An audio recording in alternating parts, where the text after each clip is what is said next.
Welcome to Regulate and Rewire, an anxiety and depression podcast where we discuss the things I wish someone would have taught me earlier in my healing journey.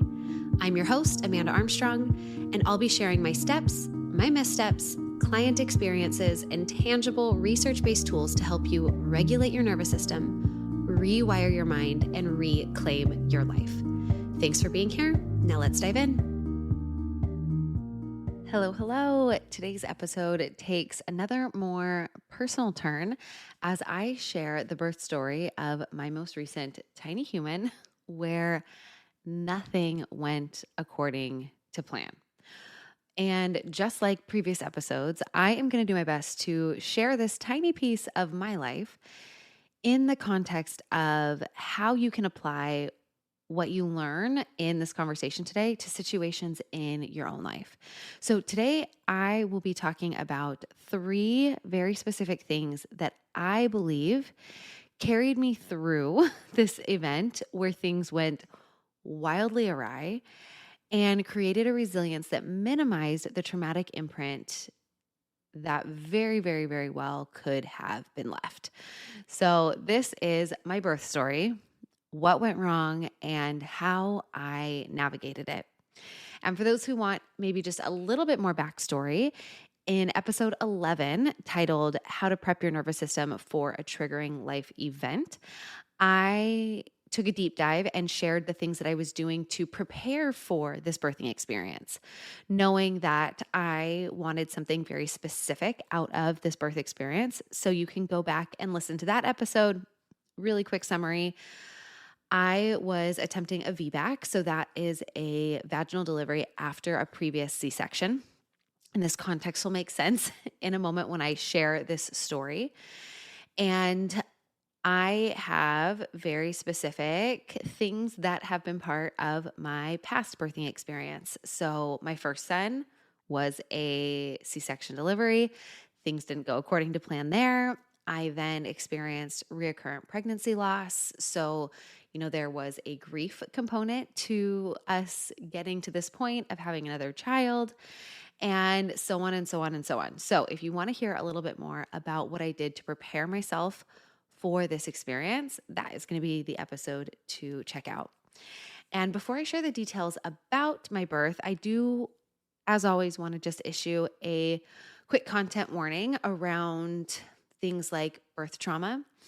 I am going to be sharing the details of my birth, but definitely in the context of a hopeful, solution-oriented way. But like I shared in episode 11, one of the things that I was doing very intentionally to prepare myself for giving birth to my son was that I was not exposing myself to other people's traumatic birth experiences.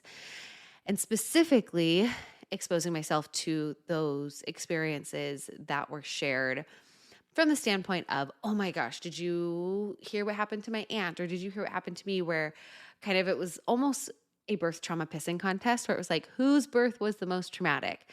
There were definitely situations in which I was given details about somebody's birth that didn't go right in a similar context that I am going to share today. So for those of you who have experienced some birth trauma, this may be a sensitive episode for you. It could also be one of the most helpful episodes in your healing. For those of you who might be preparing to give birth, what sounds like it's going to work for you? If you feel like me sharing the details of what went wrong for me is going to make you more riddled with anxiety, please go ahead and skip today's episode and join me again next week. Some of you may say, no, in preparing for birth, want to hear about what it looks like when something goes wrong and how I can protect myself and mitigate against potential birth trauma in those experiences. So again, just always putting that decision in your hands. So before I jump into anything else, I want to just share a little bit about what our birth looked like, what went wrong, and how we navigated it. So leading up to my son's birth, we were told by the doctors that he was measuring big. And this is no surprise. I was 9 pounds, 8 ounces. I think my husband was 9 pounds, 7 ounces. His brother was over 12 pounds. Like, we know genetically that they're just big babies. So one of the things that I did in hopes, again, of having a more successful VBAC was something called a membrane sweep, hoping to kind of promote labor a week and a half early. Well, that did not work for me. 2 days before his due date was when I woke up at 3 a.m. on a Wednesday morning to kind of reasonable but frequent contractions. About 15 minutes later, I noticed they were picking up in intensity. I woke my husband up. He hopped in the shower. About 10 minutes into his shower, I was pretty much cursing at him, telling him it was time to get out and time to go. My contractions intensified really quickly. We were at the hospital by about 4:30 in the morning when we called my friend and photographer who was going to do my birth photography. Hey, Allie, thanks for letting me wake you up at 4 in the morning. Got her on her way, and things then just proceeded to happen quite quickly. Going into this birth experience, because again, I had had a previous birth experience where all of the things that I wanted didn't happen. I had kind of a plan A, a plan B, a plan C for a lot of different parts of this birth experience. And I wasn't sure if I wanted an epidural. In fact, there was part of me who really didn't want the epidural. I wanted the chance to go through this unmedicated so that my labor was uninterrupted, again, increasing the chances of having a successful VBAC. And again, VBAC stands for vaginal birth after a cesarean. So whenever I say the word VBAC, I just mean my attempt at having a vaginal birth after my previous son was born via a C-section. But when we got into the hospital, I had something called back labor. So this is where you have excruciating pain in your lower back with every contraction. And I decided that an epidural was the way to go.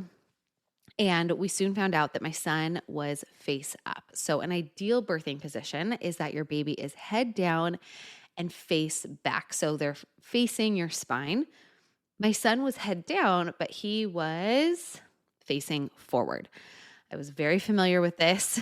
This is the positioning of my previous son and was one of the number of things that made it so that we needed a C-section last time. So when I found out that his positioning was not ideal, even though it was ideal in the last ultrasound that we had, I felt a little frustrated, but my midwife was still really supportive, still really optimistic.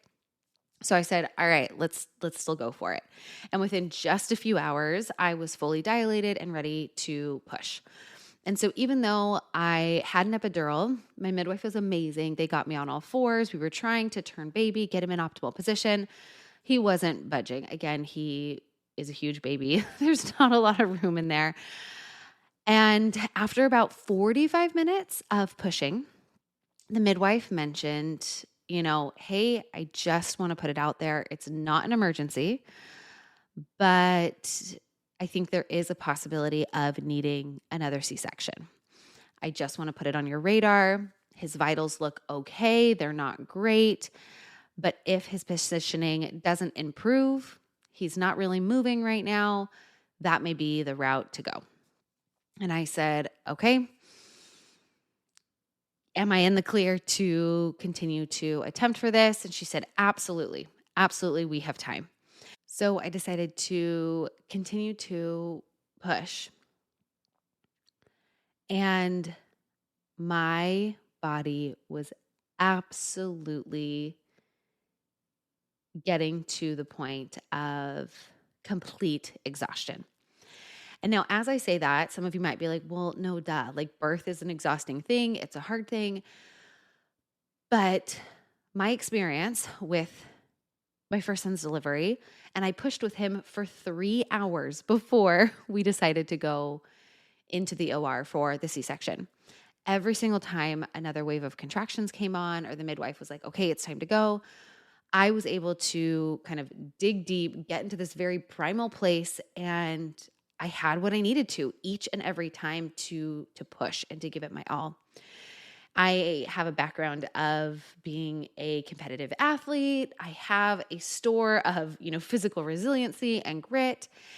And yet here I am, a little less than an hour into pushing this time, and I am just feeling my body in complete distress and exhaustion, to the point where we did a round of pushing and I just looked at her and I was like, I can't.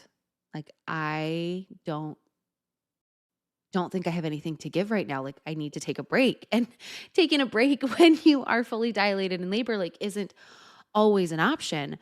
But I was so smoked. And she did. We took a break for a couple rounds of contractions. And then I pushed and I had a searing pain in my abdomen. And it was unexplained. And it was something that the epidural was not taking the edge off of. And I just remember saying, I have so much pain in my upper abdomen. Like, what is happening? What is going on? Like, I'm in so much pain. Now, the way that my practice works is it is a collaborative physicians and midwives practice. And so the midwives do all of the delivering and the birthing in normal circumstances. It's only when we need to go into the OR, have a cesarean, that the physician gets involved. And the physician typically isn't in the room during delivery. What I later found out was that the physician who was in the hospital that day, who happened to also be the physician that delivered my oldest son, she had just kind of a hunch that something might happen, that this VBAC was going to be a little bit more complicated than other VBACs. And so she was in the room. And when I mentioned this upper abdominal pain, she signaled to the midwife, like, it's time to make that suggestion again, like, it's time to go. And so after one more round of pushes, the midwife looked at me and said, at this point, he's actually like kind of head and shoulder. He's kind of crooked. I think it's time to go to the OR. I think it's time to move forward with a C-section. And I remember just closing my eyes, so disappointed, but so utterly exhausted, and just like, I knew that was the right step. And so I didn't protest. I didn't argue. I didn't dig my heels in about this feedback. I just said, okay, let's go. And then everything escalated quite quickly. So I am at the brink of exhaustion. I am more kind of out of it than I am with it.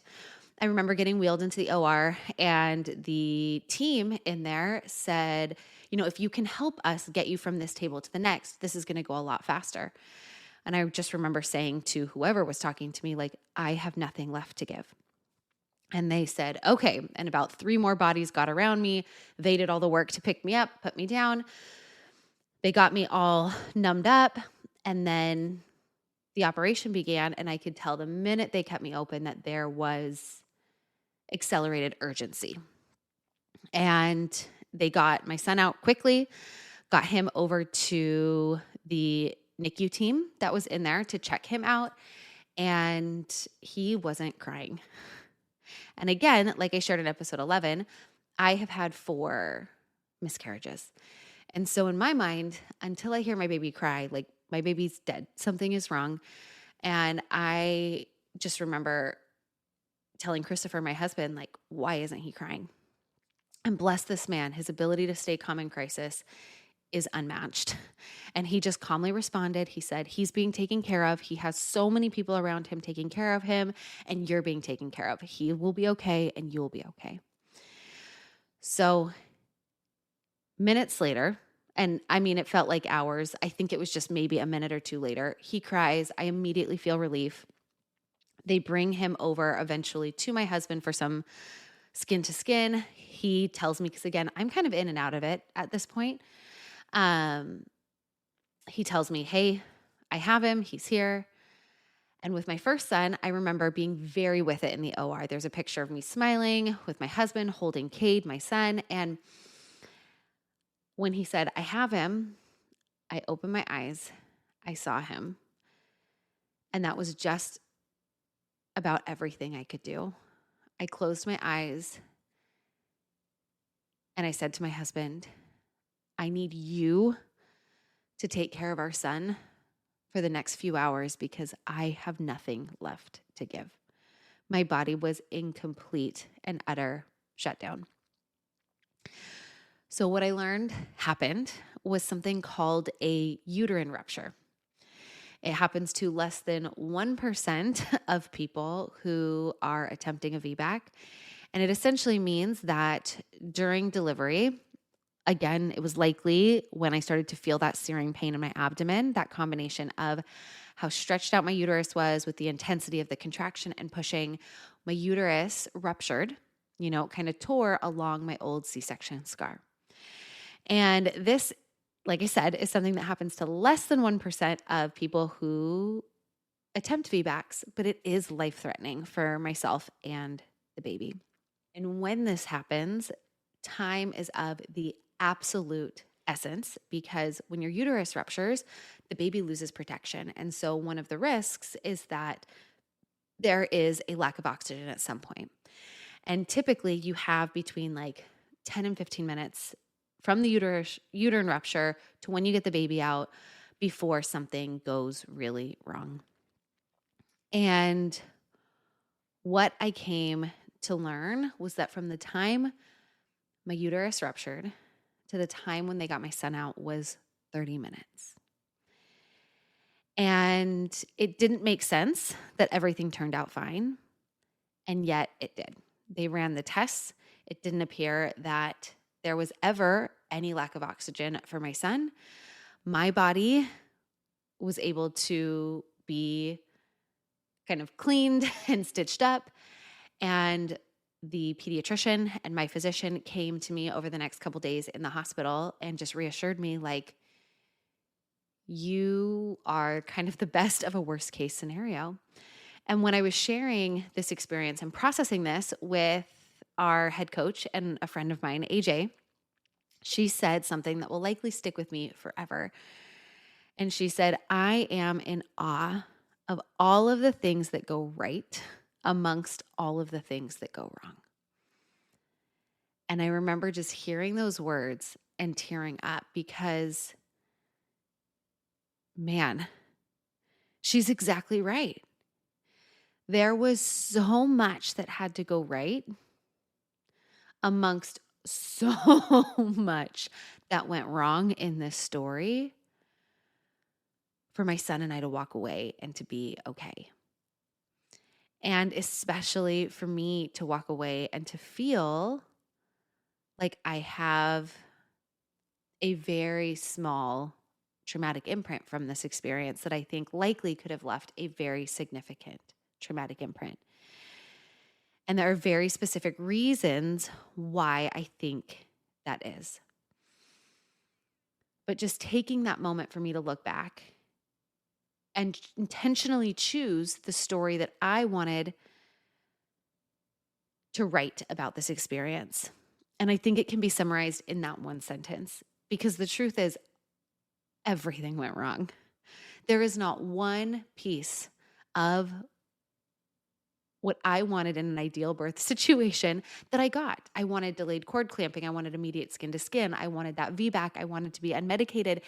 And every single minute that passed in this birth story, I lost each and every one of the things that I wanted, except for what I walked away with, which is what I wanted most, which was a healthy mom and a healthy baby.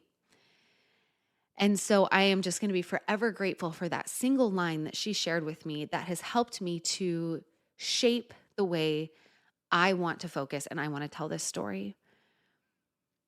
I am in awe of all the things that do go right amongst all the things that go wrong. And there were so many things that did go right to allow us to be okay and to walk away. And one of those things I feel was definitely just some true and honest divine intervention, because uterine ruptures are serious and a 30-minute timeline is very serious. And yet we're okay. And so I don't just want to share my birth story today, but I want to share it in the context of how we can go through seemingly traumatic things and come out okay. come out untraumatized, or at least minimally so. And what I just shared with you would pretty unanimously be categorized as birth trauma. And many, many, many, many, many people would walk away from this scenario traumatized. And yet, I don't think that I am. And I think, like I said, there are some very specific reasons why. And as I share those, I want you to reflect on them in context of your own experiences and how you might be able to cultivate more of these to help you become resilient against being traumatized when things go wrong in your life too. And the three things I'll touch on are an intentionally curated, regulated baseline, a sense of safety, and a support system. And before I expand on those three things, let's get just a quick framework and get on the same page for what I mean when I say trauma. So, a definition that I often share is that trauma is anything that overwhelms the nervous system. When our nervous system becomes overwhelmed, that excess stress and survival energy gets trapped in our system. And it really rearranges things about our life. It rearranges the way that we perceive ourselves, the world, and it adds a layer of kind of hypersensitivity or hypervigilance in different situations, which is why those who have experienced trauma tend to jump to worst case scenario, are easily triggered, and so on. It's because of this excess stored survival energy from an overwhelming experience that we've been through. And Gabor Mate, who is one of the leaders in the area of trauma, he says, trauma is not what happens to you, right? So trauma is not the event itself. Trauma is not what happens to you. It is what happens inside of you as a result of what happens to you. Trauma is the scarring that makes you less flexible, more rigid, less feeling, and more defended. So trauma is not the actual event, but it is how our nervous system processes this event, and it is what is left after that event passes in our system. So in this situation, my body underwent a lot of trauma, but at no point do I feel like I was psychologically, mentally, or emotionally overwhelmed. So looking at trauma as there's physical trauma and there is psychological, mental, or emotional trauma. I absolutely had physical trauma, right? I had back labor that was excruciatingly overwhelming and painful. My pushing was exhausting. My uterus ruptured. I underwent major abdominal surgery, followed by days and days and days of lack of sleep. My body underwent undeniable physical trauma, and everything I went through could also have easily been psychologically traumatizing. And it likely would have for most people. But again, I don't feel like it was for me. At no point did I feel emotionally overwhelmed. At no point did I feel a sense of helplessness or hopelessness. And I want to talk about why. So here is why I think I was able to be more resilient in this experience. Number one, I was coming into the situation with a very intentionally laid foundation of regulation, a very intentionally regulated nervous system. For months and months and months, I had very intentionally managed my stress, done proactive nervous system regulating practices, vagal toning practices. I had intentionally cultivated context, connection, and choice around this particular experience. And to hear more about what I mean by this, that is what episode 11 is all about. It is all about how I did exactly this, how I created a sense of context, connection, and choice, how I sourced for safety around this situation proactively, and the things that I was doing to lay this intentional foundation of nervous system regulation. And so what this did was that my window of tolerance, and I don't actually think I have explained window of tolerance yet on this podcast. So stay tuned because I'll do a whole episode on the window of tolerance.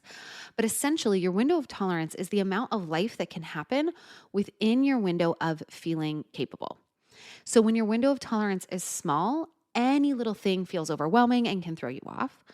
when your window of tolerance is big, you can handle a lot of things, a lot of hard, a variety of life experiences, and still feel regulated and capable. So, all of the work that I have done leading up to this experience provided me with a larger window of tolerance for my experience. I had a lot of coping skills, I had a really regulated baseline, and specifically in the context of this particular experience. So, that is the first thing that I think has enabled me to walk away from what very easily could have been an extremely traumatizing experience that could have left a big ripple effect into my early postpartum months, into the way that I thought about, possibly birthing a third child in the future, and so on. And yet it didn't. The second thing is that I was in an environment and with people who made me feel safe. I am somebody who fantasizes about a beautiful home birth where we have a pool in the basement. I get teary-eyed every single time a beautiful home birth video comes up on my Instagram feed. And yet when I reflected on what I wanted, what I needed for this birth experience, I knew that wasn't it for me.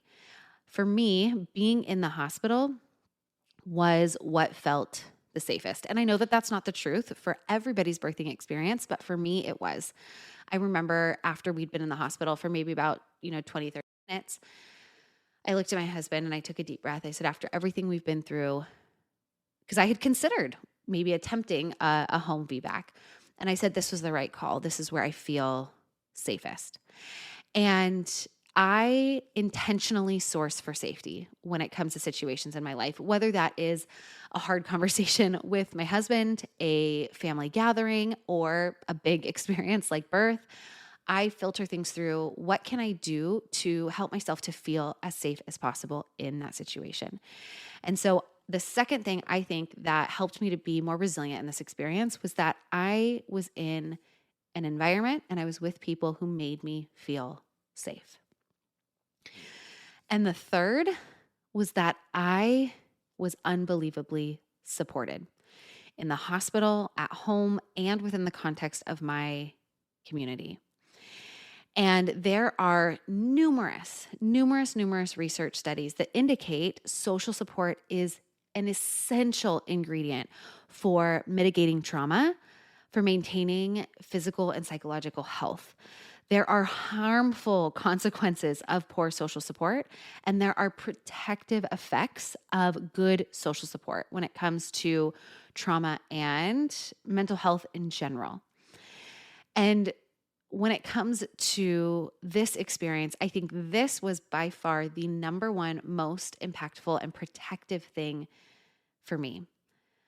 I had the most incredible hospital staff. I had family who was in the hospital, was able to come visit me. My partner is somebody who was so unbelievably supportive.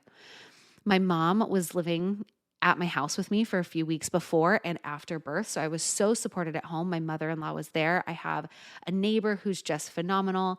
I felt supported within my community. I had friends who brought me dinner. I'm part of a church congregation who sent people over to bring me dinner. And so I think this was the number one thing that helped me to mitigate this situation from ever feeling overwhelming, was because I knew I was not alone in any of it. And it makes me so sad to know that I am the exception, that this level of support for new moms is not the norm, at least not here in the United States. And my husband's on paternity leave, so I've been able to have kind of his undivided attention and support as well. And it just makes me so sad that more people don't have more support in this experience. And I think that's why postpartum anxiety and depression rates are so high. And so again, if we think about this psychological trauma as something that changes the way that we view and show up in the world after an event, I haven't experienced that this time around, especially in contrast with my first son's birth, where I went into that birth with really high stress, came out almost immediately, tried to start working again. My husband didn't take his paternity leave right away. And I had so much postpartum anxiety show up in those first few weeks and months that I haven't experienced this time around. And I think it is because of these three specific things that have helped me to be resilient. Having a regulated nervous system baseline, that sense of safety, and this community support. It is not going through hard things that leaves us traumatized. It is going through hard things alone, going through hard things unsupported or unresourced. What I went through in the hospital was no doubt a hard thing. Birth trauma is very, very real. But what gives my story a different ending is that I was and I felt so unbelievably supported from beginning to end. This is why one of our pillars at Rise as We is community. Not only do we create it within our programs, but we also help our individual clients to intentionally create and curate support systems in their individual real lives as well. Community is essential to our healing and to being human. I wasn't not traumatized from this experience because I'm in any way superior from somebody else who has experienced birth trauma. I simply had support and resources and a regulated nervous system in a way that you may not have had. Now, to bring this all together, the three tangible takeaways I want to share with you from today's episode are these three specific things that I did and I feel like you can do to make you more resilient for when things are big or when things go wrong in your life. And number one is a regulated baseline. So asking yourself right now, what can you do now to grow that window of tolerance? What can you do now to create a more regulated nervous system for yourself, to give you tangible tools to support yourself when things go awry? And if there is this predictable event for you, whether that is, again, a hard conversation, a particular life event, family experience, whatever it is, what can you do in context of that specific event to prepare yourself to go into that event with specific tools to help you maintain a regulated nervous system in the face of those experiences? So that's tangible takeaway number one, is what can you do now to create a more regulated and resilient system? Number two is safety. Look at situations or events in your life and ask yourself, how can I create a greater sense of safety for myself in this experience? Does it need to include a particular person or thing? Does it need to happen at a particular place? Can you identify different somatic practices that help your body to shift into a deeper felt sense of safety, and so on? So constantly looking for and intentionally sourcing for safety. Maybe that's through context, choice, connection, particular place, person, or thing. And the third is support. Support matters. Community is essential to our healing and to helping us buffer against any future overwhelming or traumatizing experiences. The research is undeniable about this. Asking for help is often so hard. It's uncomfortable. And sometimes the biggest hurdle is that it appears that help isn't available for us.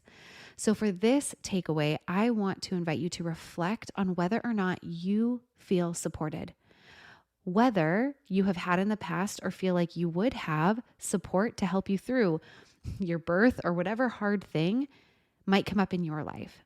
And if you do not, I want to invite you to not just brush that under the rug, but to be intentional about creating a support system. Whether this is in your immediate community through friends, family, a church organization, community organization, this might be online. The community aspect of the Rise membership is such a huge part of our members' healing journey. Just know that feeling supported matters, that you deserve to feel supported in this life, and ask yourself what you can do to cultivate or seek that out. Trauma is not what happens to you. It is what happens inside of you as a result of what happens to you. And what happened to me from the outside looking in was big and scary and traumatizing. But what happened within me during this experience was a consistent sense of being capable and of feeling supported. And therefore, for me the traumatic imprint of this experience has been very minimal. And for that, I have been extremely grateful. And for those of you who are seeking community and personalized support in your healing journey with trauma, anxiety, or depression, we are about to celebrate the 1-year anniversary of my Rise membership. This is a monthly mental health membership and nervous system healing space for those struggling with anxiety and depression. And in honor of that and the launch of this podcast and the reach that Rise as We is having, I have decided to make this support even more financially accessible than ever. On my Instagram last week, I just announced a new self-selected sliding scale option. So there are now 3 different pricing options that you can self-select into, the one that best matches your financial situation.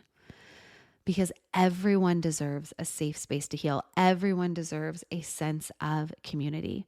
And I will leave a link to learn more in the show notes, but I would love the opportunity for you to be a part of our community and for us to be able to support you, for me to be able to support you in a more personalized way inside that space. So as always, thank you for being here. Thank you for holding space for these pieces of my story. And I hope that there was something in here that is able to support you in your story as well. Thanks for listening to another episode of the Regulate and Rewire podcast. If you enjoyed what you heard today, please subscribe and leave a 5-star review to help us get these powerful tools out to even more people who need them. And if you yourself are looking for more personalized support in applying what you've learned today, consider joining me inside Rise, my monthly mental health membership and nervous system healing space, or apply for our one-on-one anxiety and depression coaching program, Restore. I've shared a link for more information to both in the show notes. Again, thanks so much for being here, and I'll see you next time.